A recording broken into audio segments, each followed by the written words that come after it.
All right, we finally figured it out. We got this thing going. Peter and Sonia, let me just take a moment here to introduce the podcast, and then we will get started with Peter introducing our guest. Sorry for the technical difficulties this morning. We were confused on the time zones that we were doing this interview. And so anyways, we're figured it out. Sonia's been gracious to come on a little earlier than she anticipated. But this is, welcome to Sound Engagement. We are a podcast devoted to engaging with our culture and community from a Christian worldview. And we're excited to have our guests with us this morning or afternoon, depending on where you are in the world. But Peter, why don't you go ahead and introduce to our listeners our guests? Sure. Yeah, I'm so excited. We have a special guest with us today. Sonia Orlu is she's a PhD student in political science at Simon Fraser University there in Vancouver. From her website, she says that she has her academic research focuses really on state sovereignty, contemporary evolutions, implications for human rights, specifically in Africa. She has studied issues related to identity politics, diversity and inclusion, free speech. It's things that we've also talked a lot about in our podcast as well as the area of social media as the new public square and how to have conversations in that forum. She previously held a sessional teaching position at Langara College in Vancouver, and currently maintains a vibrant political and cultural commentary account on Instagram, where I found her. So so glad to have you on. Thanks, Sonia. Thank you for having me. Yeah. So you do describe your website, which is soniaorlu.com. You describe yourself politically as classical liberal / libertarian. Has that always been the case? How did you kind of come to that? I'm assuming that's evolved over time. How did you come to that position? And then maybe how does that, what were your primary influences along the way? So I have evolved a lot in Canada. So I started off as more of a conservative just because of my background and where I was coming from. And then after undergrad, I swung way left. Okay. And sort of adopted more progressive, quote unquote, progressive values and supported Bernie Sanders and was like so. But I think this current iteration of myself and my political philosophy is fairly new. I think this journey started maybe late 2019, early 2020, and just went into full force, I guess, just right after the whole summer protests began. So I would say I've had a very diverse political influence from different areas, different perspectives. Most of the scholars that I'm familiar with are actually scholars from the left, so more critical theorists, because that's what I was trained in my undergrad and my master's, and even beginning my PhD. Because my academic lens previously was critical theory, specifically post-colonial feminism, and so that's a whole shift. So I still think that my education in critical theory has been useful. At least it's given me a perspective that I think I can understand where a lot of the discourses today, especially in the left, is sort of coming from, and be able to challenge those discourses as well. And as far as my leanings now more towards classical liberalism, I found Milton Friedman, I found Thomas Sowell, and Ayn Rand, and those were my biggest influences. I think, especially with the sort of racial awakening that went on last year, there was this emphasis on identity that I didn't really connect with. And whereas people were pushing sort of the conversation towards more identity, I found myself being pulled more towards individualism, because I didn't necessarily identify a lot with some of the struggles or some of the structures that they claim where putting down certain groups of people. I don't necessarily see that as someone who subscribed to feminism, and I don't necessarily see that as someone who was initially like pro-Black or Pan-Africanist. So I needed to be able to find myself and construct an identity for me. And I think that classical liberalism sort of gave me that avenue, gave me that mind frame and philosophical sort of structure to create the new Sonia that exists right now. I don't know if this is going to be permanent, but it seems to work for me right now and the way I view the world. But I'm constantly learning, and I'm constantly changing the way that I see the world and the way that I interact with people as well. Would you say that specifically impacts the way you're currently, obviously it must, how you're currently teaching, and, is there any particular angle that that brings to your classroom? So since I started my PhD, I stopped teaching full time. Okay. So now I'm more. I still teach, but not my own classes. So I'm a teaching assistant. So I do run smaller sessions and all of that, but not like a large scale class like I had previously done before. But even within my student circles and the students that I teach, especially since last year, what I try to do at the beginning of every semester, at the beginning of every course, is to state my ideological position. Because as a person who presents as Black and someone of African descent, there is an automatic assumption of what my political background should be and what my political position should be. So I do it as an exercise to sort of broaden the minds of my students, letting them know that the way I look doesn't necessarily represent my thought process. And I always see that sort of surprise in their faces when I tell them that I don't support Black Lives Matter. I don't automatically vote for the liberals or left-leaning parties because that's what Black people are supposed to do, right? And I make it clear that my teaching style is one of curiosity and debate and constructive dialogue.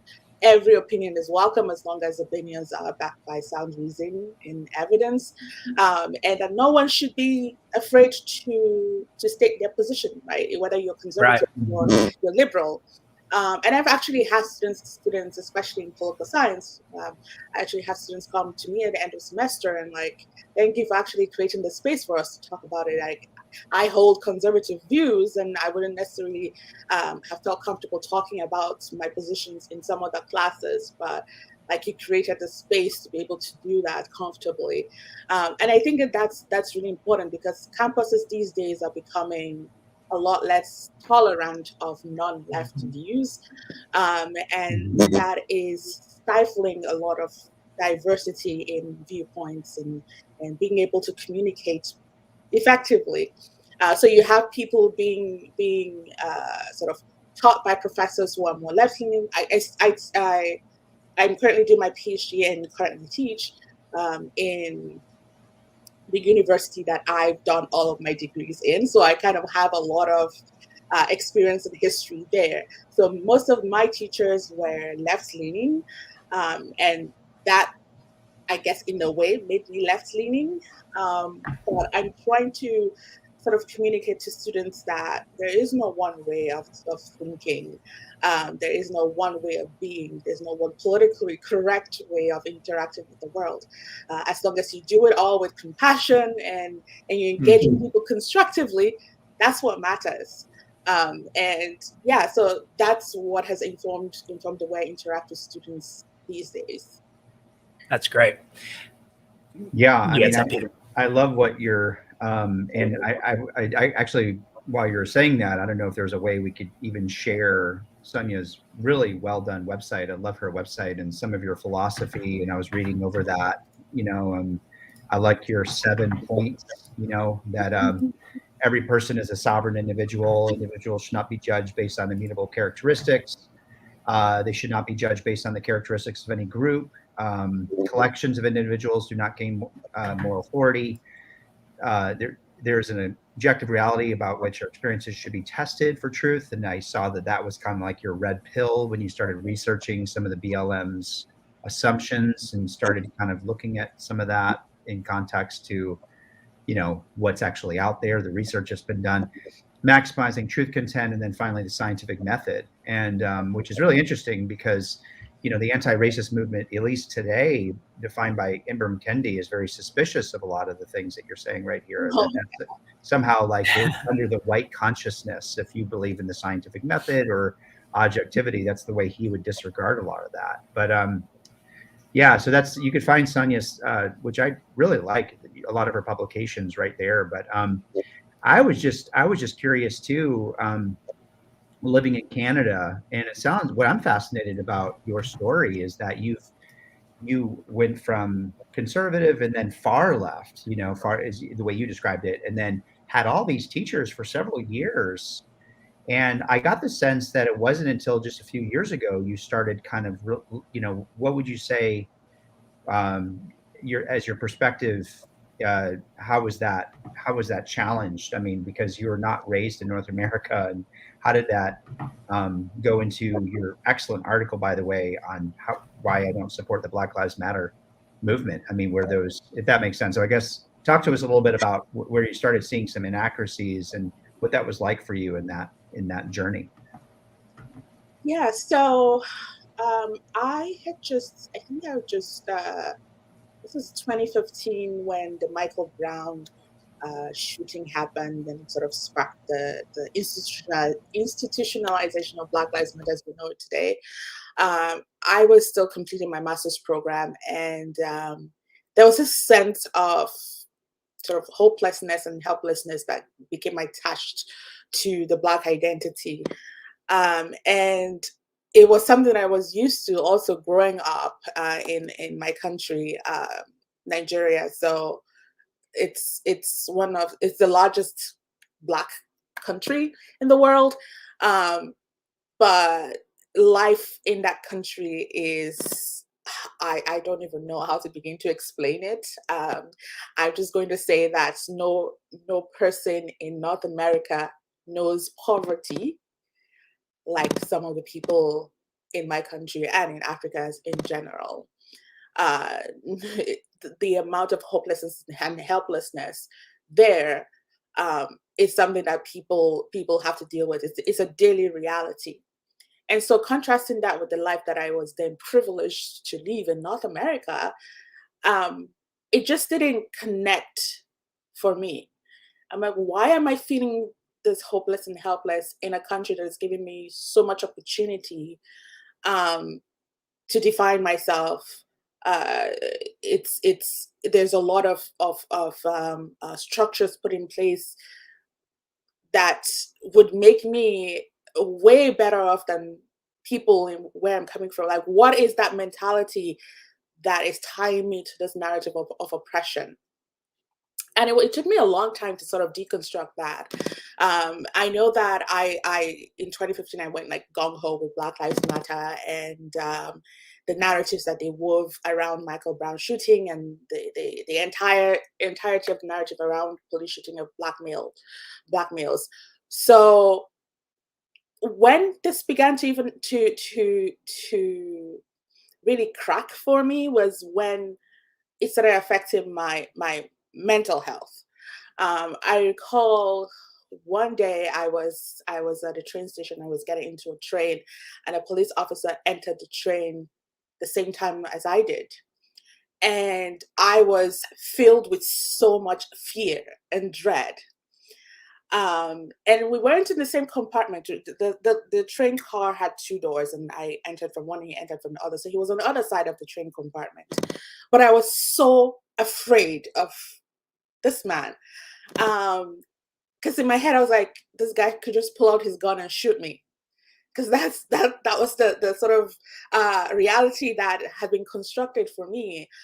And so when I got home, I was like, why do I think that the world is out to get me, or that certain people are out to get me because of the color of my skin? What possessed me to think that a policeman, just by virtue of him doing his work and checking train compartments, just being in the same space as I was, would kill me or would harm me in any way? What kind of discourse breeds such fear?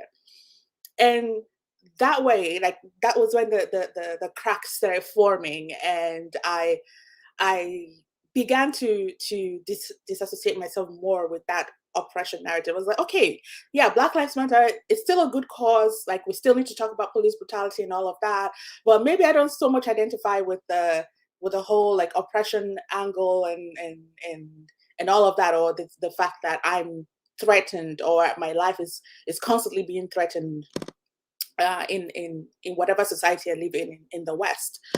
And so as I went on, and then the media obviously gave them maximum coverage, and that sort of snowballed into the 2016 elections, and I saw the outright corruption that went on, especially on the part of the media, and how narratives were being shaped like right before my eyes. That was actually when I began to pay a lot of attention to news media and their narratives and all of that. So the whole idea of narratives became very important to me, and I started deconstructing a lot of what I thought I knew about the world, whether it's as a feminist, or as someone who was pro-Black, or as someone who supported Black Lives Matter, or as someone who was seeing the entirety of the US political system crumble because people could not just imagine that some people could support a man who had no political history, who seemed very crude and non-presidential, and was an attack to the establishment. So that, and the subsequent hysteria that characterized the Trump presidency, I think, went a huge way in sort of breaking me free from what I thought I knew about narratives and political narratives as well. And with I think it culminated last year when the George Floyd killing happened, and Black Lives Matter again started up with their narratives, and I saw how those narratives began to affect my friends and some of my family members, and I could see that same fear that I once experienced taking over their heads and their hearts. And so the piece actually began as a sort of explainer to some of my friends and family members. I was like, this is what the data says, and this is the reality that's being painted for us.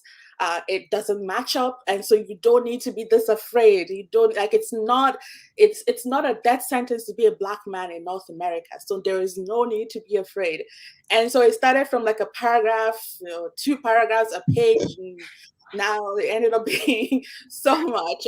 So I intended it to be like for your eyes only, for my friends and family. And then when they read it, and some of them gave me feedback, I was like, oh no, this is too good to keep to them. And so I extended it to some of my followers on Instagram. After that, I was like, oh, it's still too good to keep to those people. And so I then forwarded it to the McDonald Laureate Institute, and they accepted it for publishing. Wow. Yeah. Well, it's a fantastic article. I mean, it's so well done. It's so well written and clear and crisp. And, you really show your journey. We linked it on our website for our listeners. It was one of the better ones that I've ever read. It was just so very much in depth, and just you never felt like you were unfair to the other side. You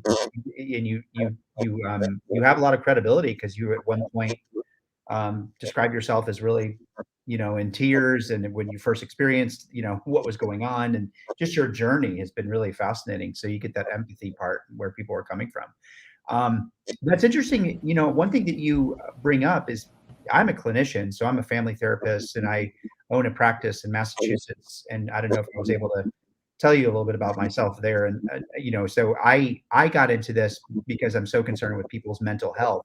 And you bring up such a interesting perspective. And Brad got into this because he's a pastor, and he also sees people being affected by the ideas that we tell ourselves. But my passion towards what's going on is the increase of anxiety when people believe things that are, you know, basically blatantly untrue, you know, that if they're not balancing it with evidence that, you know, at least if we're catastrophizing or if we're filtering or if we're having binaries, our, you know, cognitive behavioral therapy teaches that. Like if you have a high anxious thought that you're going to die in an airplane, you're not going to go on an airplane. But if you can contrast that anxious thought with at least the evidence on why you're not going to die in the airplane, your anxiety is going to go way down. And it just, that perspective by itself, just to balance your thoughts, is going to significantly decrease your anxiety and your depression. And so that's interesting how you bring up that story about you going in. You know, I think I'm getting a little feedback on something. I don't know if that's me or do you know whether? Yeah, I think your mic may not be as good in that hotel. Okay. All right, I'll just leave it you're at used that. to. I might jump on the iPad, but anyway. So I didn't know if you wanted to say anything about that because it's about your own mental health.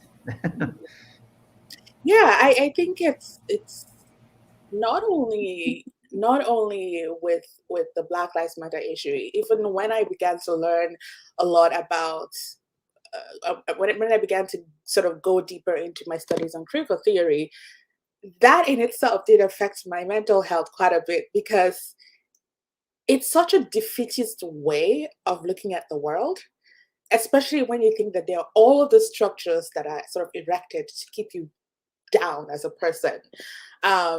So I found myself being weary because I was a woman in a very oppressive patriarchal world.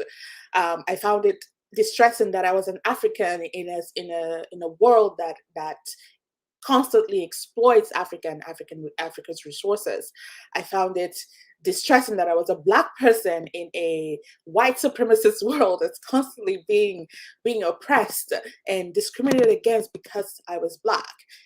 All of those narratives are distressing to the mind in and of themselves, and so it's very, very not surprising that people who are on the left are more likely to report like mental health struggles than people on any other side of the political spectrum, because there's just so much angst and fear and anxiety that is tied to a lot of the things that we talk about, even with climate change.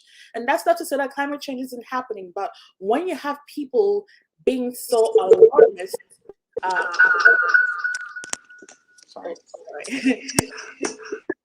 when you have people being so alarmist about climate change and about the future, not a lot of people are going to be really engaging with the world in very healthy ways. And so if you constantly find an enemy on every turn, I wonder what your quality of life would be like, right? There's a saying that if you go looking for oppression, you will find oppression. Right? So just tracing my history from learning about critical theory and then Black Lives Matter, and then I found it just really immensely freeing and just overwhelmingly good when I was like, I am done with identity of any form. Like, I am going to engage with the world as Sonia, and however the world engages back with me, that's cool. If there are structures or barriers that I need to transcend, I know how to work around those, but I'm not going to keep on believing that there are these imaginary structures that are keeping me down or don't want me to succeed, or that are actively seeking to kill me. That was very freeing when I got to that point in my evolution. And I think that a lot of people are still sort of stuck in that mindset. I see the whole conversation, especially around Simone Biles, recently, where people are like, Black women have the whole world on their shoulders and we're exhausted every day. And like, what? Why? Where? How? Like, if you are carrying burdens, it's because you choose to carry certain burdens. No one is asking you to carry burdens of generations if you don't want to carry burdens of generations. And that's not dismissing the history of oppression or the history of hurt for some groups of people. No, it's just about choosing your battles in this life. Like, no one is going to clap for you for being a martyr. I'm sorry, but like, people have to know how to prioritize themselves in this world that's so drenched with identity. That's really well. That's very so well said. Yeah. To go back a little bit on this, we were talking about the importance of narratives, and we hear a lot about lived experience, right? And your own story and how that fits in with the broader meta narrative in culture. And I was wondering, because you're from Nigeria, that you've been here since, or you've been in North America since 2010. Was your perspective downplayed or devalued because you didn't grow up in North America? You didn't have the cultural baggage, I guess you could say, or whatever, like the oppression, I guess. Although you started off by saying no one here could say that they've experienced the kind of poverty that you saw in Nigeria. I guess I just wonder if your perspective was if you ever felt like your view was less valuable within the Black Lives Matter movement among peers when you were on that side, or appreciative of the movement. Yeah, I think actually, I know for sure one of the Black Lives Matter founders is of Nigerian heritage. Okay. Yeah, I think two of them are, but I'm very sure about one just because of her name. So I don't think, not in that space was my perspective sort of devalued. But I've had comments, people who have made comments about my not being an African American descendant of slaves, and so I can't necessarily understand the generational trauma and how that sort of translates into different experiences between Black immigrants and, again, the descendants of slaves. I get to encounter that sort of response whenever I'm talking about disparities in outcomes. So in a general sense, not really. I think that maybe because I'm in Canada, so Canada has a different sort of relationship with its Black population, and that's because we don't have that much descendants of slaves in Canada. Most people are immigrants. But the general point that I like to say is, when people are talking about Black Lives Matter, when they're talking about Black people, you're including a whole range of people in that in that identity or in that category. We're not differentiating between the ones who are descendants of slaves and the ones who are not. Everyone is included in the statistics. Everyone is included in the narratives. So why should my perspective as someone who isn't a descendant of slaves sort of matter? I'm technically, the way that they conceive of the structure doesn't discriminate against people. The only criteria is that you have to be Black, according to them. So not really, but I do think that my experience growing up in Nigeria has informed the way that I see the world in North America, especially in North America here, as a person of African descent. So I usually don't say I'm Black nowadays, especially. I don't identify with Blackness because Blackness has sort of begun, or it connotes certain values, principles, characteristics that I don't identify with. So I usually say I'm Nigerian or I'm of African descent. That's how I identify myself, not that I'm Black. And that's mostly because I wasn't born Black, right? I was born as a member of my specific tribe in my specific state in Nigeria. I didn't have any concept of Blackness. I didn't know what it meant to be Black until I left Nigeria and came to Canada. And that identity was then foisted upon me. It wasn't an identity that I embraced, right? So I tend to make that distinction, and it's not only me. Like, I have friends that are also immigrants that also try to make that distinction, because we're being sort of woven into a narrative that doesn't necessarily represent us, and it's kind of a way to push back on that. And it's actually a project I'm thinking of working on, and sort of maybe publishing something on, just the whole narrative of what it means to be Black as an immigrant person, especially within the Canadian context. But I don't know if I answered your question right there. Well, yeah. Go ahead, Brad. Yeah. I was just going to follow up and say, yeah, that's it makes perfect sense, because just like all Black people are sort of painted in a certain light, the same thing with white people, right? White privilege. It doesn't matter your background, your class, your origin, your country of origin. If you're white, you're an oppressor. If you're Black, you're an oppressed individual. And the whole part of the reason why we wanted to start a podcast was to have a discussion with people about just the reality, right? Like, what is the data show, and you find that disparities are prevalent in every culture and within groups. So there's not like it's not like only one particular group is privileged, and like people within that group are privileged and underprivileged. And anyways, I think it's just fascinating how much that discussion now is just assumed to be a product of white supremacy, if you buy into that. So you can be a Black person but suffer from whiteness because of the ideology differences.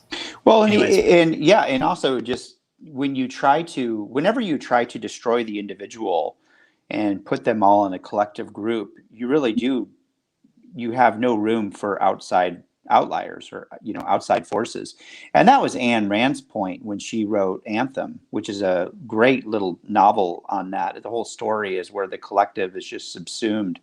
It subsumes over all the individuals, and that's why she thought that you shouldn't even use the word "we," because unless you're talking about your own choice or as a second thought. I mean, I love what she wrote. I wrote this down, and because I wanted to bring this up, because I know that you said earlier Ayn Rand, and I noticed a lot of that individuality there.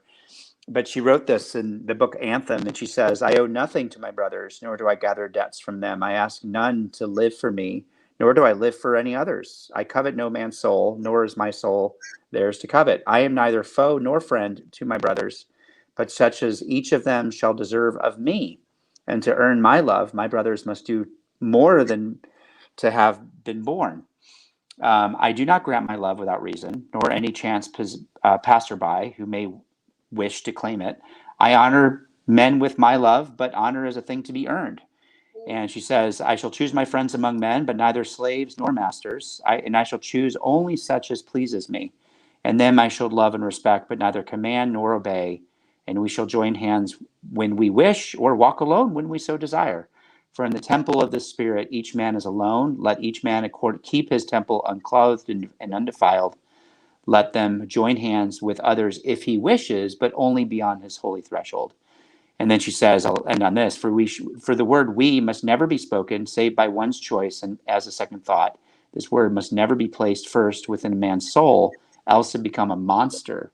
The root of all evils on earth, the root of man's torture by men, and of unspeakable lie. And I thought that was just brilliant. And her words are just so prevalent of what's really going on. It's because you do see that collective mindset of compassion just take over people's identities. But and you said earlier, like, I don't even identify as Black, and and that's the part of me got kind of sad on that bit. It's true that you are not according to what their collective, I guess, I don't know who in the world came up with the 7 points of what that's even supposed to mean.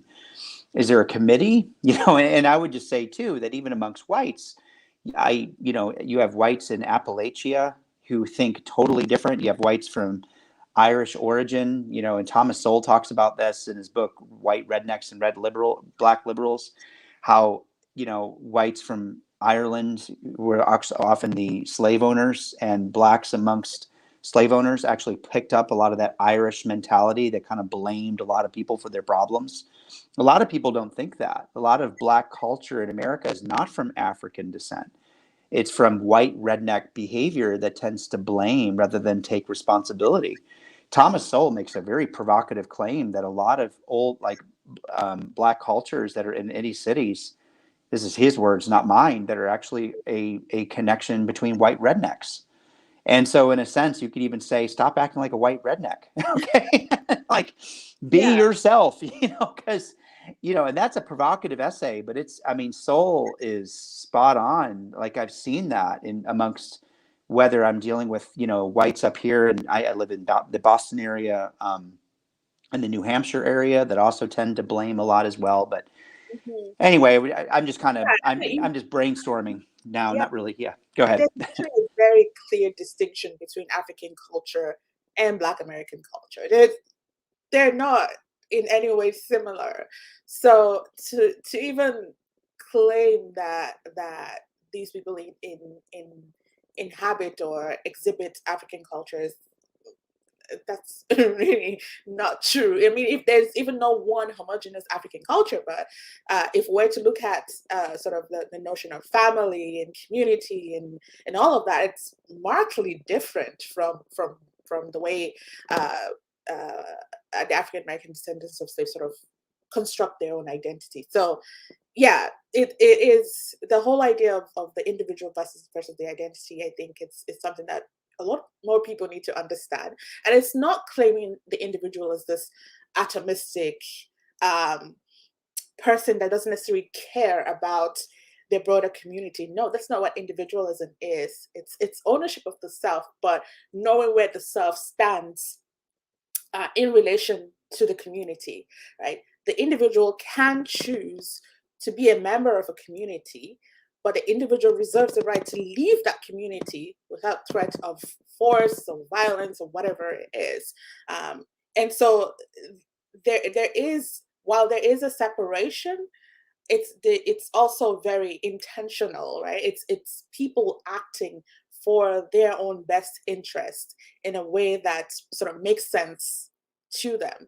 And I think that the communities are obviously important. Like, I don't think there are a lot of people in this world who can just live solitary lives, right? But the point is the idea of voluntary entry and exit.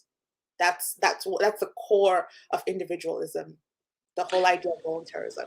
Well, and also as a clinician, if I could jump in, that's exactly how I help people. I mean, you bring up this is a very clinical discussion, like, it really is really fascinating, because not only do you bring up your own anxiety rising when you're believing things that are not being balanced, but what Ayn Rand is talking about, I do everything according to what I would like to do. Those are called healthy boundaries. If somebody's coming into my office, and it's often because they have no boundaries, it's because they're enmeshed or they're diffused and they're so concerned about what everyone else is thinking, they're utterly exhausted. Their marriage is falling apart, their church is falling apart, because they're so focused on what everyone else is thinking that they're not being clear. They've hijacked their own voice. And the wonderful thing about boundaries is if you can get somebody to tell you what you would like to do, that person doesn't leave their community. If anything, they become significantly more nuanced, because you, in your article, how you really criticize BLM about the lack of nuance. But they're a lot happier, because you start appreciating the person's difference and what insight they're offering in their community. And what's so unfortunate about this movement, it's so insular that it doesn't respect the differences of dialogue. Those differences of dialogue could really make it thrive into such a wonderful community. But what you've done is just, you've insulated yourself from any influence to your own in-group bias, that it's like you've kicked out all these wonderful family members that could offer such great insight. You've told them all to leave, and you've just got your little club.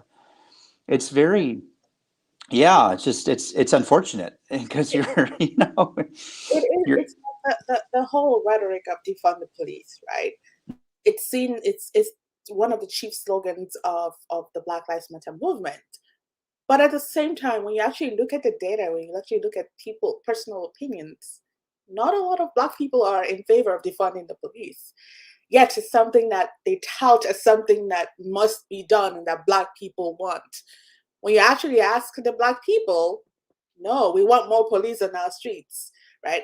What we want is more empathetic connection between people and the police, but we definitely do want more police, right? And there's no way you can defund the police and then have more police at the same time. So there is this disconnect between the communities they claim to be serving and the goals that they seem to sort of center as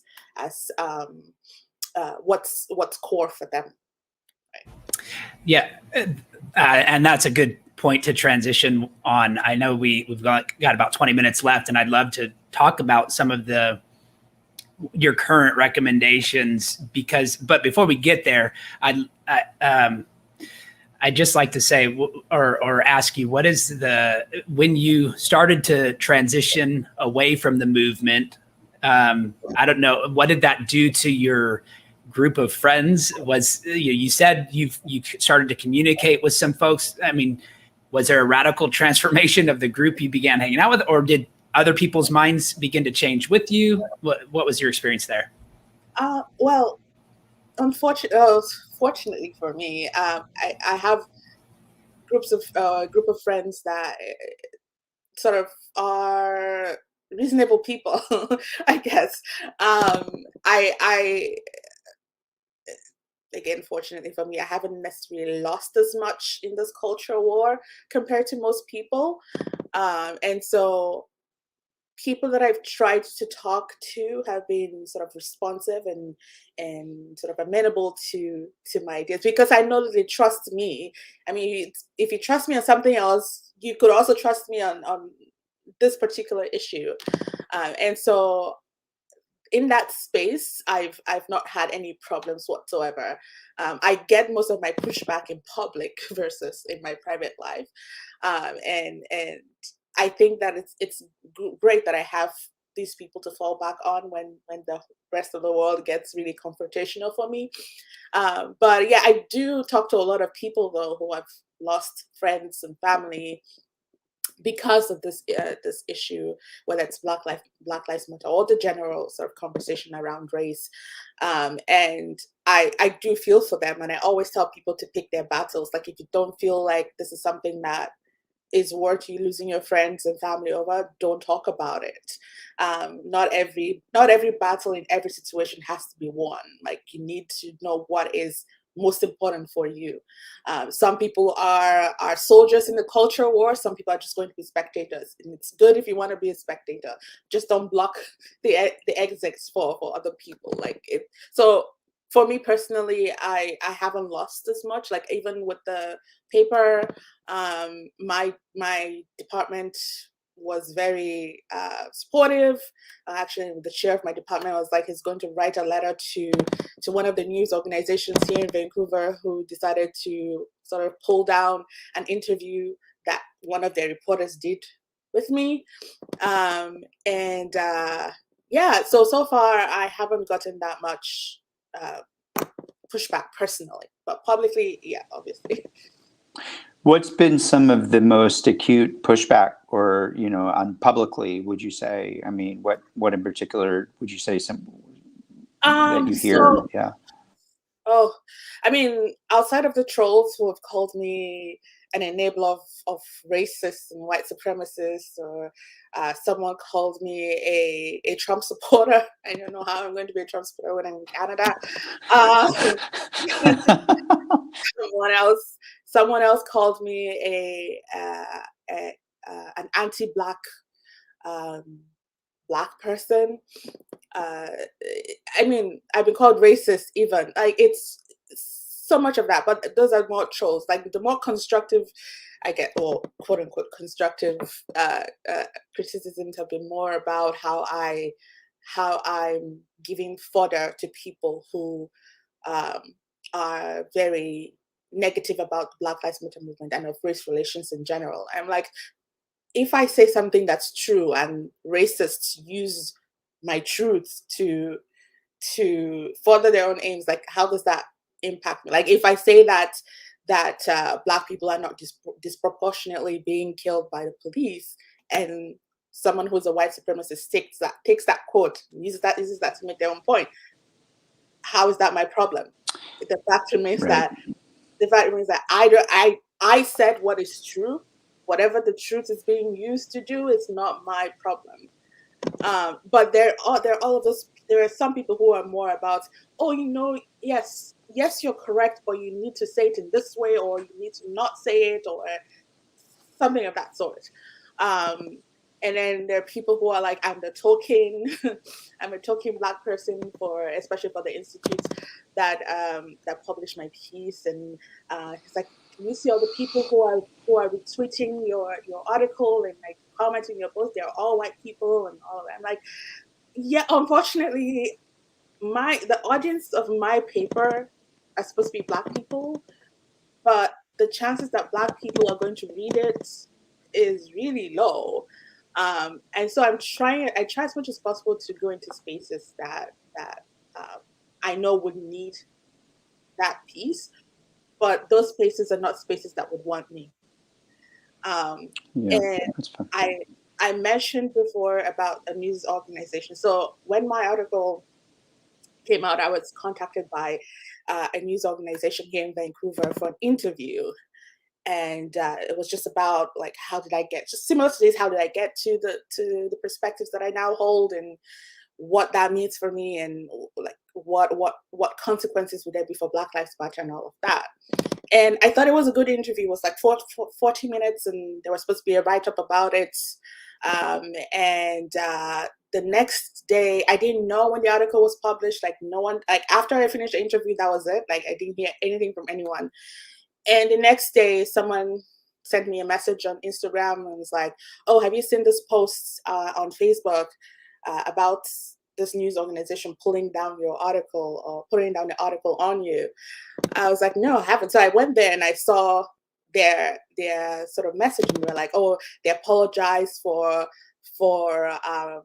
publishing a story on Black Lives Matter. It did not meet their standards of fair and balanced journalism, and they did not consider the potential harm it would do to the Black community." And I'm like, what the hell?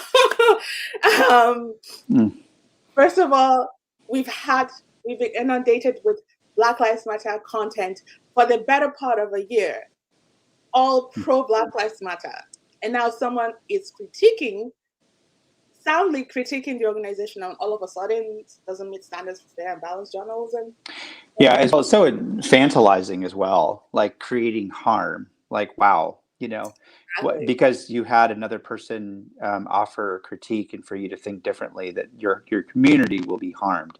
And I seriously doubt that the person that's maybe offering that critique is even Black. I have a feeling it's probably some white liberal woman that's angry at her father still. So that's me. That's neither here or there.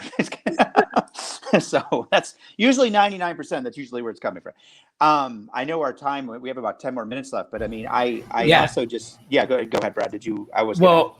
Maybe we could transition to that last bit, like almost to the conclusion. I'll share from your article here. So let me pull it up. Here's the article, which is a PDF file you can find, and we'll link to it in the notes. But why I do not support the Black Lives Matter movement by Sonia Orlu. And near the end, you mentioned several things that are still worth having a conversation about, right? You said it's important to note that one can promote community-focused and engaged law enforcement, police accountability, and citizen oversight without calling for defund the police. One can support demilitarization and denounce the arbitrary and lethal use of force by the police without demanding abolition. One can support the address and redress of structural inequality without violently tearing down the pillars of the system. One can support tempering capitalism with conditional welfare for the vulnerable without calling for socialism or communism. One can do all of the above while advocating for and uplifting Black individuals without supporting the Black Lives Matter movement and organization. So I thought that was a great way of sort of saying, look, there's still some concerns that are worth having a conversation about, but we cannot cut off people's voices just because they don't fit into the perfect box that Black Lives Matter has presented to us. Any kind of follow up on that, or maybe even use this as an opportunity to talk about how you're currently engaging the discussion? Are you continuing to write? Are you hoping that through education you'll be able to go in a certain direction on this? So I currently run my Instagram page, and it's more of like an educational page, especially with my posts.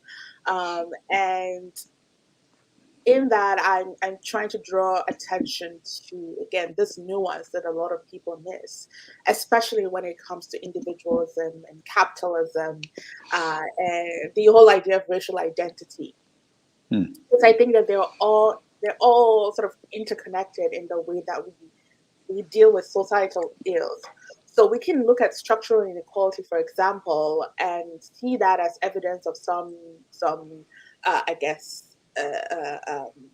nefarious forces acting to discriminate or marginalize against some people. And some people even think that is going to be enduring. But if you notice here, I specifically mentioned structural inequality and not structural racism, because structural racism is a conclusion that needs to be proven. It's not a given. It's not a starter. Now we can recognize structural inequality, and then sort of ask the question, what causes that structural inequality? And for all we know, race could be part of that cause. But to reflexively call everything structural racism or systemic racism, I think that is an assertion that needs to be proven.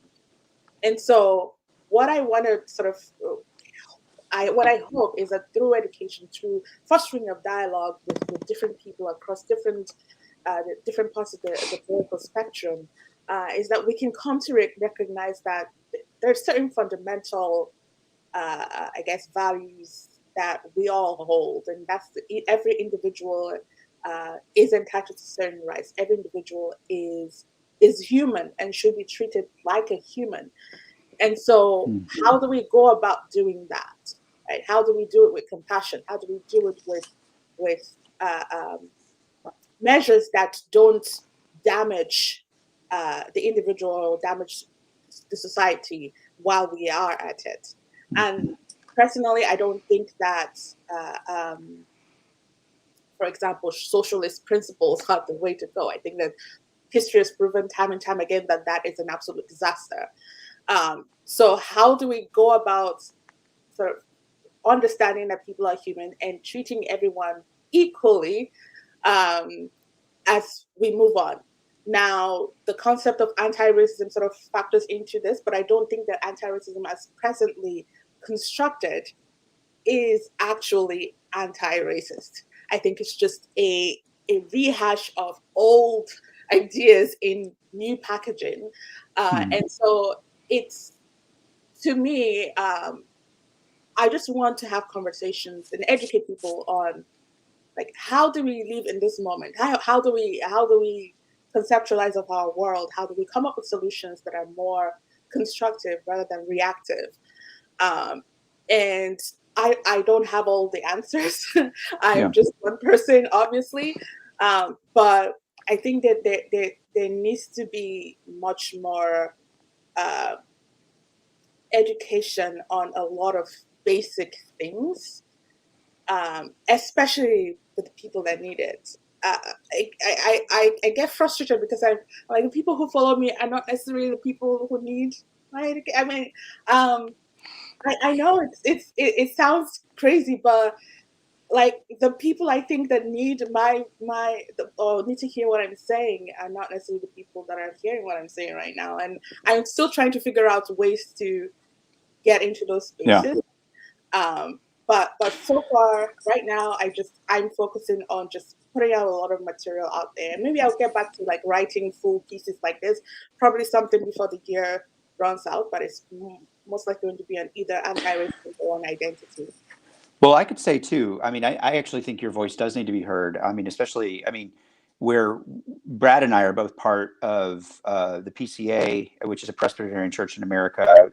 Brett and I was part of an Anglican church. Thankfully, it's gotten back. But I could say this in my religious community: this movement has decimated our communities to the point where it's divided churches big time.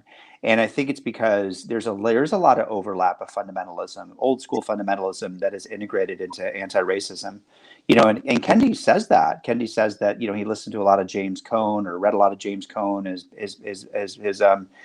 his mom and dad were very much into the, you know, the Black evangelical movement at that point. And Kendi has a lot of overlap. You know, I mean, when you were saying earlier about, you know, you're going to cause harm to people who are in the Black community. I remember being a fundamentalist about 15 years ago and having religious leaders tell me, Peter, don't read that book, because if somebody sees you reading that book, you are giving, you know, the devil its due, and you may influence your weak brother to read something that's going to take him from God's word. I mean, it's pretty much I mean, not that it's exact, but there's a lot of religious oversight that I found in anti-racism that's like, wow, this is not scientific. It's much more like a cult, like, you know, that you're very black and white feeling, and, you know, a conversion experience, and us versus them, you know, and just, so the reason why I say all that is because I do have a lot of,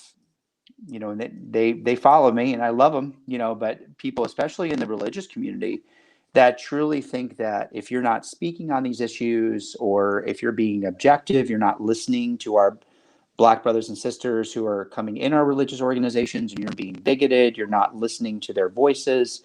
I mean, so you have a voice, especially, believe it or not, with a lot of religious folks, because, you know, I'm looking for help here because I've been called a racist. Brad has, you know, I've been told that, you know, I'm not a very good listener, even though that's what I do for a job, because I'm questioning some of these things. I've seen, like I said, churches just completely fall apart on these issues. So I think there's a time, even though you may not identify, you know, with that move, that's fine. I think a lot of people who are in the religious community, we like truth wherever we find it, whether, you know, and that's why we have you on, you know, it's because, like, your article is so well done and so well written. And we love for people that advocate for truth. And anyway, so I want to encourage you. You are being heard by people that need to hear this. But I didn't know if you wanted to end. I want to be right. I want to respect your time. And also, did you have? I would love to hear. Do you have hope moving forward, or are you skeptical? And if so, why on either or? And what would you like to encourage us who want to keep moving forward, I guess? And Brad, I don't know if you had any closing thoughts. I'll just piggyback on the exact same point, because I was going to say, let's end on a positive note, talk about, there has been some real progress, right, within the topic of police brutality. And that progress oftentimes gets minimized by the Black Lives Matter organization and in order to promote defunding the police. But we just think about how many cities are now using require body cam footage, and obviously that was an expensive introduction to the police force to install that. I mean, our city has body cam officers. I think everyone that's on the field has a body camera on, and so there are obviously still problems there, and maybe some things that can be worked through. But in order to fix the policing issues, defunding the police, it just takes us backwards, right? And so let's talk about that progress. I'll give you just a few minutes to wrap up with that topic. Yeah, I think there's been a lot of constructive dialogue that's being had. So I'm a huge advocate of funding the police, just in terms of hiring more police officers, or even paying them more and giving them more rigorous training, so you get people who actually want to be there and study to be there.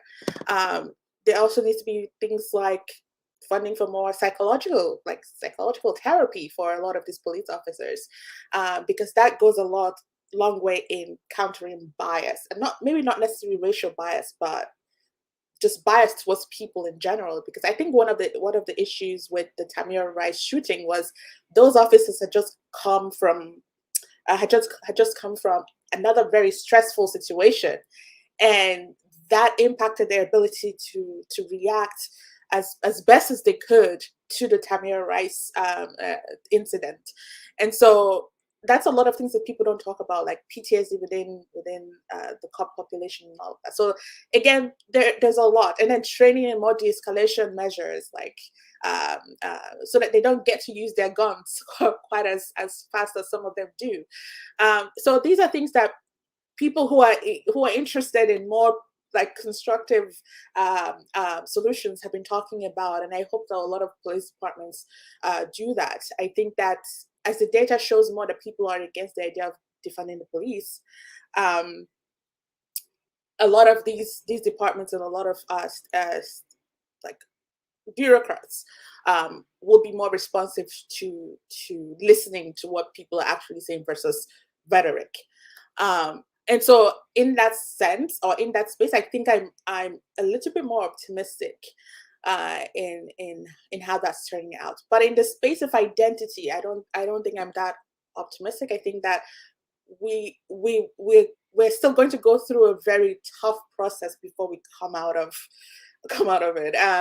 Just because there's just so much about identity these days, whether it's racial identity, gender identity, whatever it is, that is subsuming the entire conversation, and a lot of people are afraid to speak out about a lot of things, and we're seeing people in places of power that are not helping issues at all, and instead further dividing people along this identity line. So in that instance, I think that there's still a lot more work to be done. I'm not as optimistic in that on that level. But I hope that as long as people are not balkanized and not sort of shot in their different echo chambers, that we're able to get information filtering out to different spaces, and hopefully get some productive dialogue going around. At least that's what I try to do. Yeah. Well, that's why we started this podcast. That's why we have you on. So, yeah. Yeah, well, I know we got to wrap it up, but one last question popped into my mind as you were talking, and I just love to hear, especially from your perspective and the education you've received in critical theory. I've heard people critique James Lindsay and Helen Pluckrose. They kind of say, well, James Lindsay he was a mathematician. He doesn't know what he's talking about. Mm-hmm. Would you say, have you read Cynical Theories by James Lindsay or heard some of his podcasts? I'm familiar with his material. I've not read the book in its entirety, but I do have it, and I've read excerpts of it. But I think he's fine. I mean, he's well read on the matter, so it doesn't. I mean, I guess in that sense, he's self-taught. You don't need to go to a university for 4 years or 6 years to be able to learn critical theory, and as long as you do the work, do the reading, you probably that's great. Better understanding than most people who actually quote unquote studied it. So have it. Well, that's great. I just wanted to hear that. I'll use your name now against everyone who argues. well, that's thank you. Thing. That's the first, and I like what you said, Sonia. I think you had accused of it of real emotional blackmail, which I think is a fantastic word in one of your articles. That I think if you don't agree, then it's because you don't listen. And if you don't listen, it's because you don't really understand. And that's the Kafka trap that Lindsay often talks about. I mean, you could read something, totally understand it, and yet completely disagree with it. All those are one, Sonia, thank you so much. This has actually been a great interview. I mean, you're such a good writer. I have I can't wait to see where you go in your career. And you've already gone so far so quickly. And I feel very lucky for having you on. I almost feel like you're going to be impossible to reach in about 2 or 3 years. I do. I was an early fan of Coleman Hughes way back when, like 4 years ago, and I was telling everybody about him. And now he's like, I've emailed him a few times, and I haven't heard anything from Coleman Hughes. He's a pretty busy.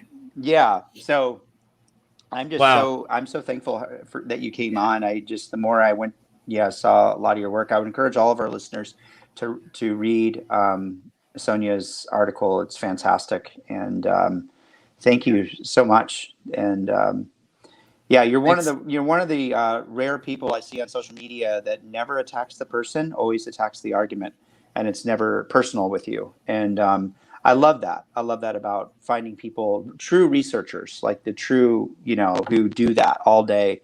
And that's what we're kind of longing for. I love if you have a good argument, I'm ready to read it. Give it to me.